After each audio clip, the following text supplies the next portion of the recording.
வெற்றிவேல் முன் நின்ற மக்கள் அந்த ஊர் ஒரு சாதாரண ஊர்தான். ஆனால் அந்த நாளில் காலையில் காற்றே மந்திரம் சொல்வது போல் இருந்தது. மலர்களால் அலங்கரிக்கப்பட்ட அர்ச்சனை மேடை, நடுவில் வேல் தாங்கிய இறைவன், அவரைச் சூழ்ந்து நிற்கும் சேவல்கள், இல்லை மயில்கள், மௌன காவலர்கள் போல. முன்பு நடந்தவையெல்லாம் இன்று நிற்கும் அந்த கூட்டத்தின் கண்களில் இருந்தது. யாரோ ஒருவர் நோயிலிருந்து மீண்டிருந்தார். யாரோ ஒருவர் வாழ்வில் முதல் வெற்றியை கண்டிருந்தார். யாரோ ஒருவர் இன்னும் விடை தேடிக் கொண்டிருந்தார். ஆனால் அவர்கள் அனைவரையும் ஒன்றிணைத்தது ஒன்றுதான், நம்பிக்கை. அந்த வேலின் முன் யாரும் பெரியவராகவும் இல்லை, சிறியவராகவும் இல்லை.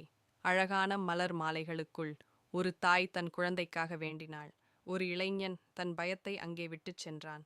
ஒரு முதியவர் தன் வாழ்க்கையை சும்மா தலைவணங்கினார். மயில்கள் பார்த்து கொண்டிருந்தன. இன்னும் மனிதர்கள் நம்பிக்கையை இழக்கவில்லை என்று. அந்த நாளில் இறைவன் பேசவில்லை, ஆனால் அனைவரும் கேட்டார்கள்.